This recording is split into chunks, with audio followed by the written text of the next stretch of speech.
Dans cette vidéo, nous allons découvrir les principales fonctionnalités de Trimble Connect. Pour accéder à Trimble Connect, il suffit d'avoir un compte Trimble. Ce compte peut être créé gratuitement à partir de votre adresse email. Dans la page d'accueil, vous allez retrouver l'ensemble des projets sur lesquels vous avez été invité et les projets que vous avez créés. Pour ouvrir un projet, il suffit de cliquer sur l'image. Une fois le projet ouvert, vous accédez directement aux éléments partagés. Dans l'onglet Équipe, vous allez retrouver l'ensemble des participants au projet. Vous pouvez facilement inviter une personne en l'ajoutant avec son adresse email et lui affecter un rôle d'utilisateur ou d'administrateur. Vous pouvez également l'ajouter à un groupe si celui-ci est déjà créé. Vous pourrez ainsi partager et échanger avec une personne ou un groupe de personnes à la fois. Revenons dans l'onglet Données. C'est ici que vous allez retrouver les fichiers et les dossiers partagés. Vous pouvez changer le mode d'affichage pour avoir un aperçu des documents. L'organisation du projet est libre. Vous pouvez donc créer des dossiers et des sous-dossiers si besoin. À l'intérieur d'un dossier, nous allons pouvoir charger des fichiers disponibles sur votre ordinateur. Vous pouvez rechercher des fichiers ou tout simplement faire un glisser-déposer dans cette fenêtre. Une fois téléchargés, les fichiers sont disponibles pour tous. Néanmoins, vous pouvez modifier les autorisations d'accès. Je vais ici mettre aucun accès pour l'ensemble des participants et faire des exceptions. Pour l'équipe A, je vais donner un accès complet. Et pour Simon, je vais lui accorder un accès à lecture seule.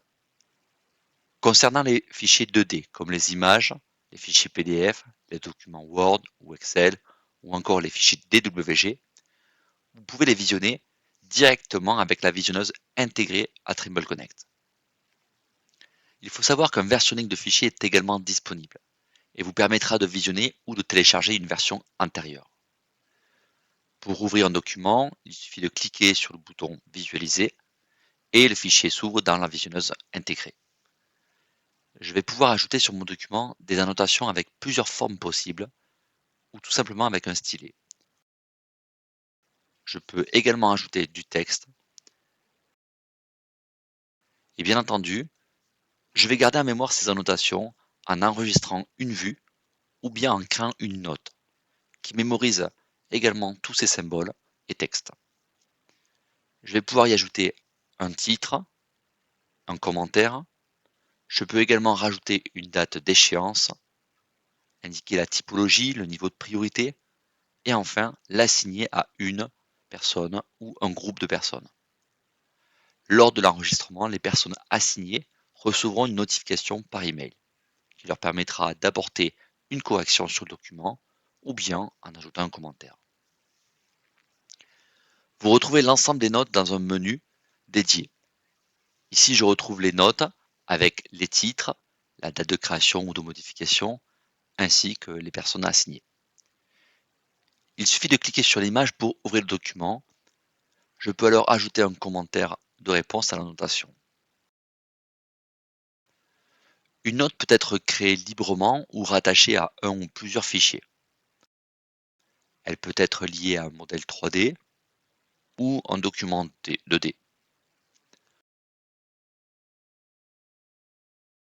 Nous pouvons également classer les notes en fonction de la date de création, en fonction du niveau de priorité ou encore en fonction de son état. On peut également faire des filtres suivant une personne, son état, le niveau de priorité ou une date qui peut être comprise entre deux jalons. Passons maintenant dans l'onglet Données et les modèles 3D. Trimble Connect vous permet de visionner plusieurs fichiers à la fois, de formats différents comme un IFC, un fichier RVT ou un fichier SketchUp. Il s'ouvre directement dans la visionneuse web une fois chargé. Les trois fichiers sont visibles, vous pouvez les afficher ou les cacher quand vous le souhaitez. Vous pouvez naviguer avec la souris dans cet environnement 3D. Dans les fonctions de la visionneuse, nous allons pouvoir créer des plans de coupe. Nous allons appliquer plusieurs plans de coupe si nécessaire. Je vais ici mettre un plan de coupe au niveau de la passerelle. Je vais utiliser la fonctionnalité de mesure pour connaître la distance entre deux murs, en piquant deux faces. Je vais également demander la distance du sol de la passerelle avec un point projeté sur le sol du terrain. Une fois terminé, je vais enregistrer cette vue, lui donner un nom et partager cette vue, si je le souhaite, avec une ou plusieurs personnes. La création de vue est idéale pour charger un modèle avec un angle de vue spécifique et avec un ou plusieurs fichiers 3D. On retrouvera également toutes les annotations et les plans de coupe qui y sont associés. Cette fonction est très pratique pour préparer, par exemple, une réunion de travail. Je vais ici basculer sur la vue de la passerelle. Une fois chargé, je vais pouvoir naviguer dans la 3D. Je peux sélectionner une pièce que l'on peut cacher ou à l'inverse, cacher les éléments non sélectionnés. Je peux également changer la couleur et la transparence des éléments qui sont sélectionnés. Je peux demander les informations d'un objet avec des propriétés qui peuvent être mises en favori, comme le repère, le nom et toutes les propriétés qui ont été exportées depuis votre logiciel BIM. Nous avons également la sélection d'assemblage. En piquant une pièce, c'est tout l'assemblage qui est sélectionné. On retrouve alors toutes les propriétés dans le volet de droite. Sur les pièces ou les assemblages sélectionnés, nous pouvons également ajouter des pièces jointes, comme des fiches techniques ou des plans.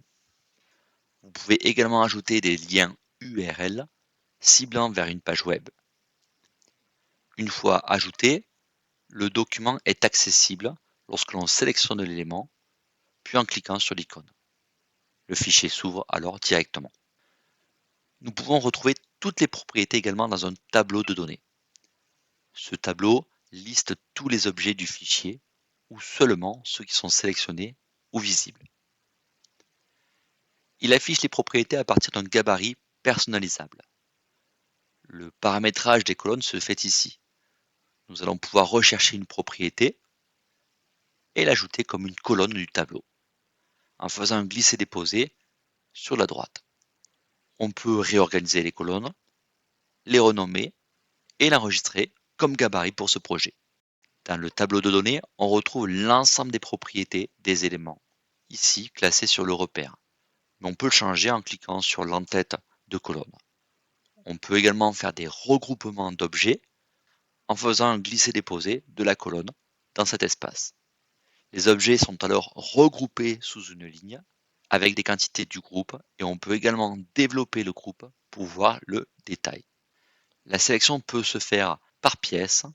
Je vais donc ici sélectionner un gabarit reprenant les propriétés des pièces.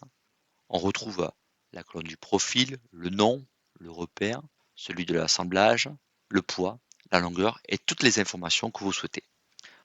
On peut également faire un gabarit sur le boulonnage qui va lister les propriétés des boulons sélectionnés ou visibles. Et si je sélectionne un groupe de boulons, je vais pouvoir demander dans le tableau uniquement les détails de ce boulon. De retour sur les assemblages, si nous avons activé un regroupement d'objets, on va pouvoir coloriser chaque groupe d'une couleur pour une meilleure compréhension. Le tableau de données possède également un outil de recherche. Il suffit de taper une chaîne de caractères pour filtrer le ou les objets correspondants. Ici, le repère PR2.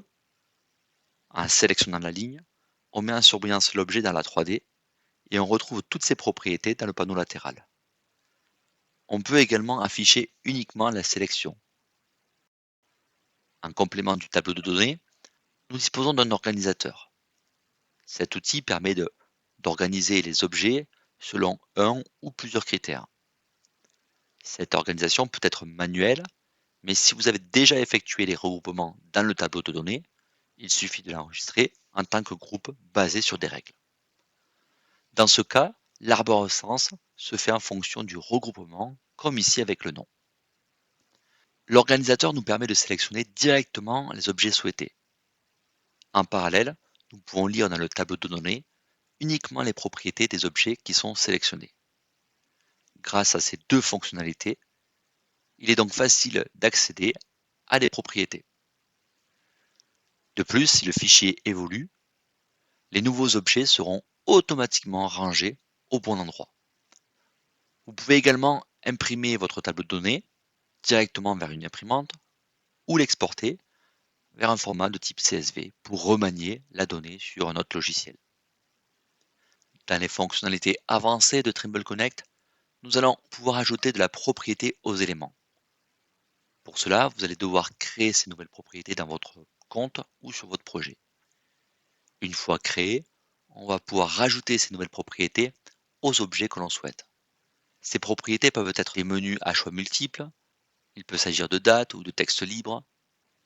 Et toutes ces propriétés que vous avez rajoutées sur les objets, vous allez pouvoir les lire directement et les visionner dans votre tableau de données.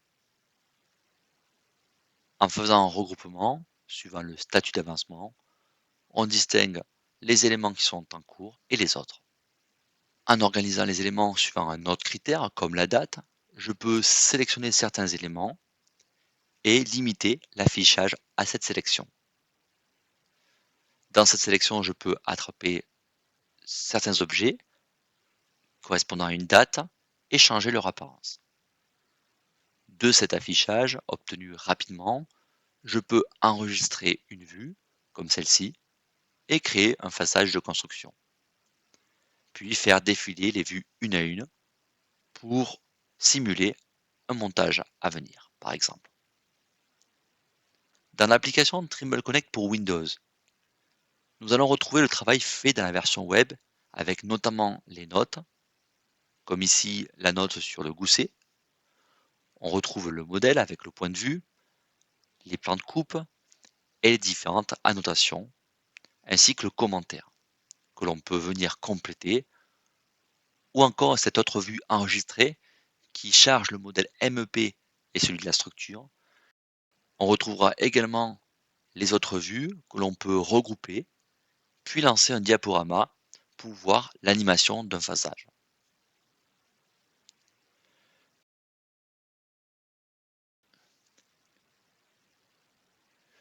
Une des fonctionnalités disponibles uniquement dans l'application Trimble Connect for Windows, c'est le visualiseur. Avec cette extension, vous allez pouvoir retrouver un rendu réaliste, dans lequel on peut afficher les ombres portées en fonction de la direction d'un point de lumière. Vous pouvez également faire des captures d'écran en haute définition. Voilà pour ce tour rapide des principales fonctionnalités de Trimble Connect. Si vous avez des questions techniques ou commerciales, n'hésitez pas à nous contacter. Merci pour votre écoute.